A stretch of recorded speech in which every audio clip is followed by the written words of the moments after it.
Hello, everyone, and good morning. I hope that you're doing very well today. I hope that you have had a wonderful beginning to your year.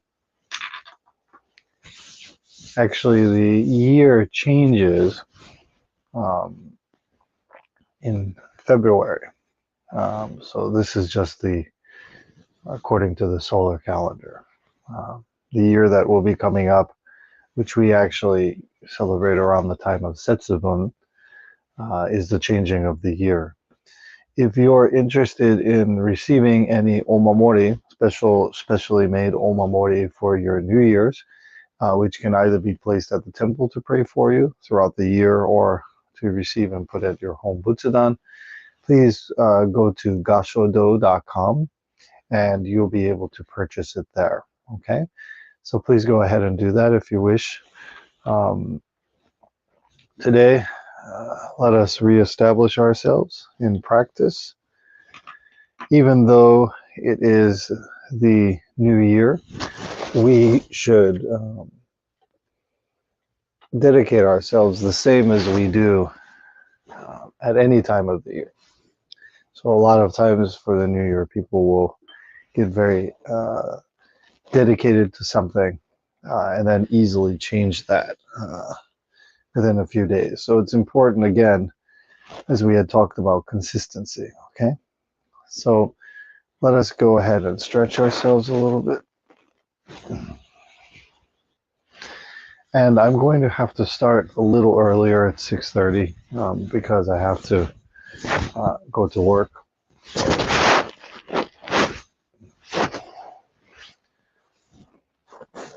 Sometimes our practice needs to be adjusted, but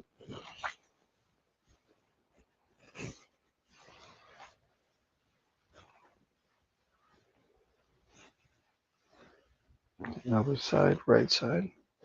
I'm going in the length of my knee and my leg. Okay, now a circle.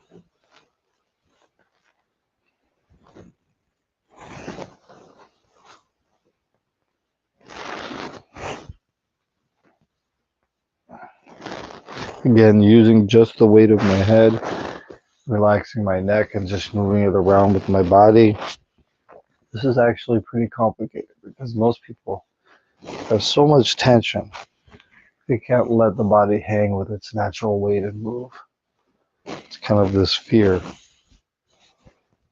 Let's tense up your shoulders here and relax. Roll them back one more time.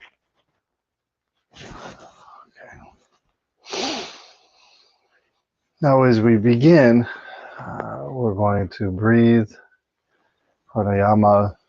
Again, the most important part we have is the holding. So we breathe in. If you can't do it in a single breath, you can do it in smaller breaths, up to 10. So as we breathe in, let's breathe in for the count of 3, hold for 5, and exhale for 7. So let us begin with round 1. Hold and exhale.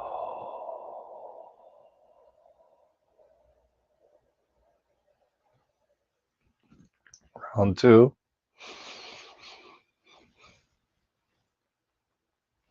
Hold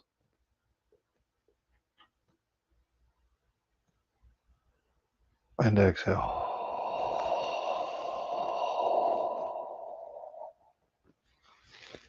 Last round, breathe in.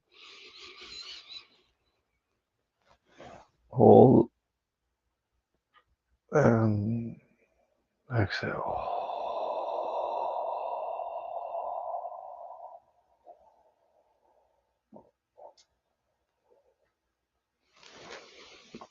Good. Now let us prepare our body. Hands Hokai Join, ears over the shoulders. We can adjust our neck, tucking in our chin, closing our teeth lightly, tongue above the top of behind the roof of the mouth and the upper row of the teeth, closing the eyes gently, just enough to keep the light out. And now we're going to use the mantra Namu Myoho Renge Kyo to focus our thoughts towards enlightenment and concentrate. Sitting is the image of a stone anchor. With the sound of the bell, let us enter into Dhyana.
Let us release our concentration. Start to come back to feeling our body. Just take a moment to observe without any judgment, state of our mind, our breath, our body.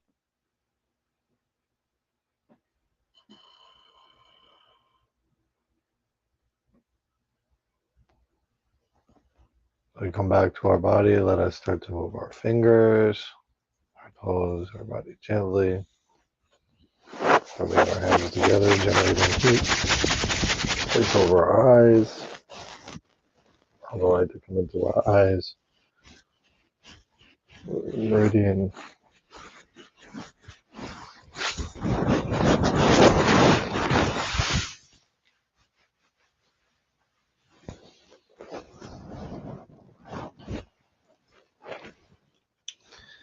Today, I'd like to talk about an important idea of applying this knowledge that we're learning. The practice of stopping and seeing, shikans, we use the mantra that's given to us by our teacher, Nichiren Shonin, as brought down from our guru and great teacher Shakyamuni, the eternal Buddha. And these devices we use in order to enter into what we wish to attain through Buddhism is a samadhi. Okay.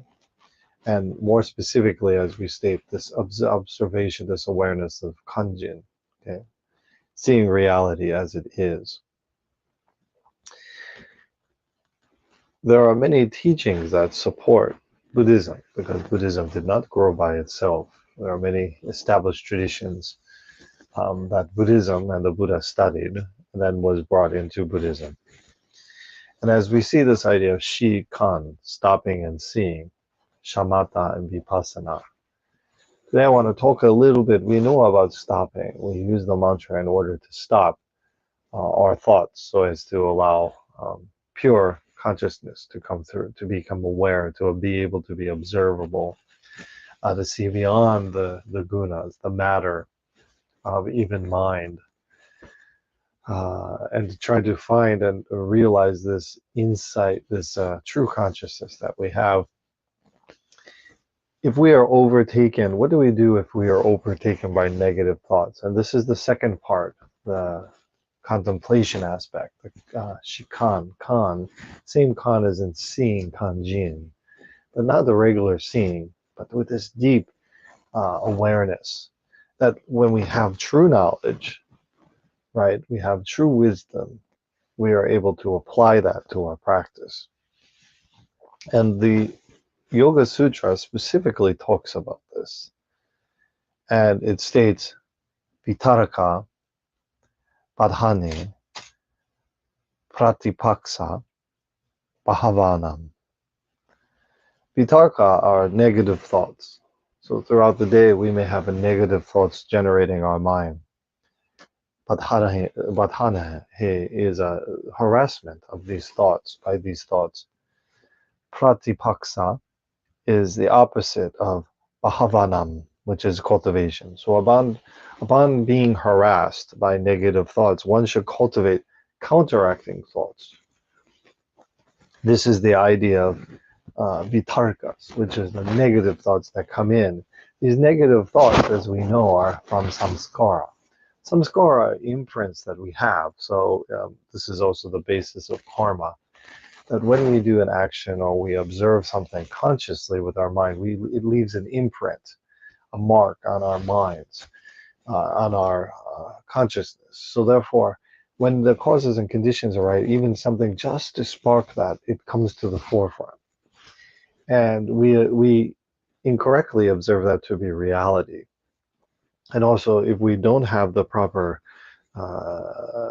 awareness or wisdom to differentiate between the reality and these kind of brought about thoughts or impressions that are simply impressions from perhaps a past life or even this life, we muddle up the reality of the world, okay?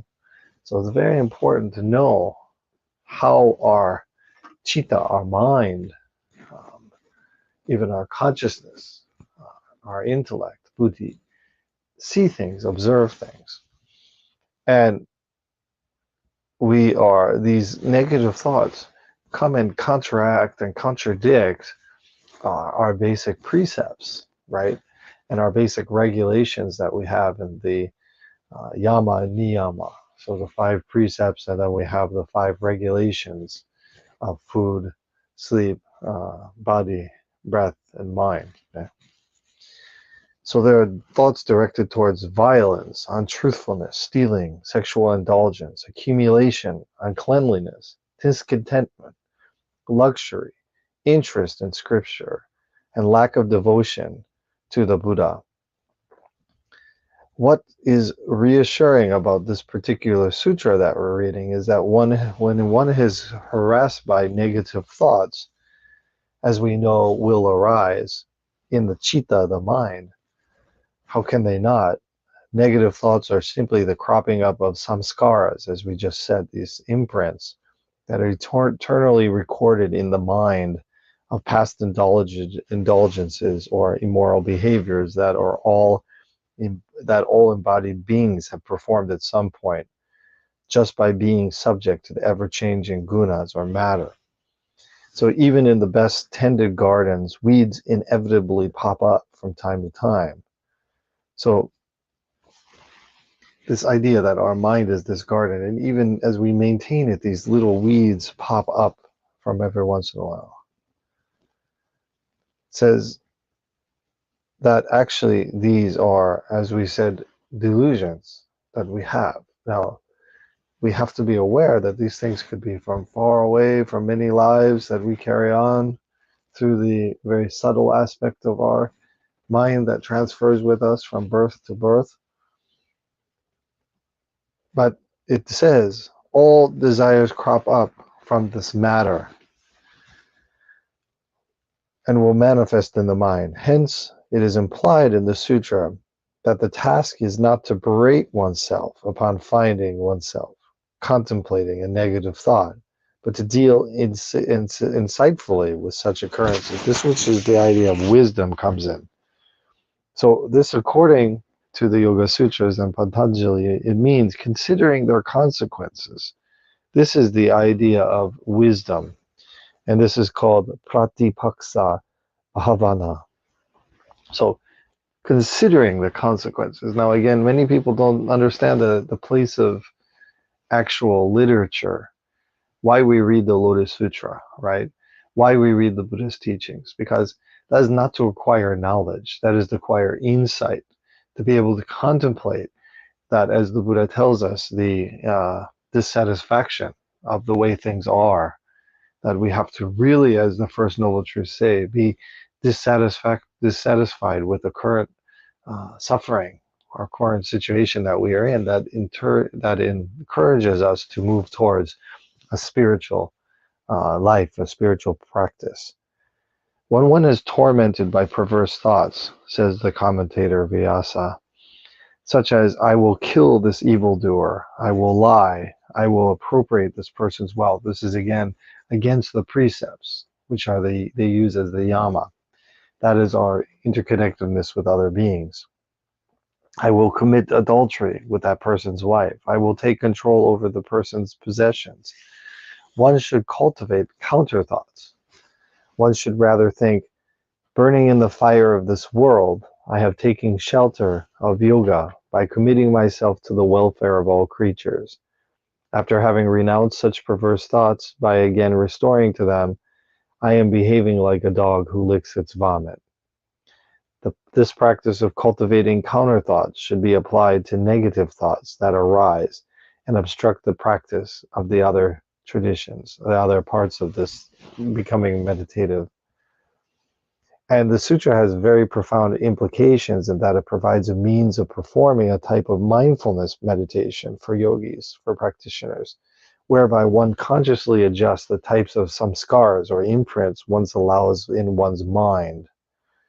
So if we consider the mind, it's just a storehouse. It's called the storehouse of these samskaras, these imprints that are constantly coming up. And that actually, if we don't have the awareness, if we don't have the wisdom, we will become stuck in this. So it's very essential that through the study of scripture, that's why Nichiren Shonin said learning and practicing, this is the learning aspect, that we learn to, first of all, know what these imprints are based on reality, right? Seen through the proper knowledge. That knowledge comes from our teachers, comes from the wisdom and enlightenment of our teachers, our gurus. And so therefore we can be able to counteract that through this contemplative awareness. Okay. So as we breathe in, we simply observe, but as we observe, we have this counteractive agent, which is found in the ancient scriptures, the ancient teachings that we study. So this is why the aspect of learning and practicing, as Nichiren Shonin said, without learning and practicing, there is no Buddhism. So please take this into consideration as you move forward in your practice when encountering these samskara, these imprints that may be from a very long ago birth or very recent, we don't know. But when they come about, that we don't mistake them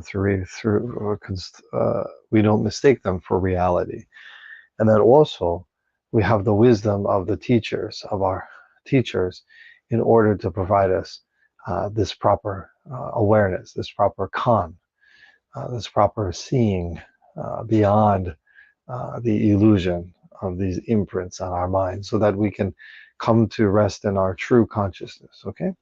So thank you very much, everyone. Please have a wonderful day, and we'll see you next time.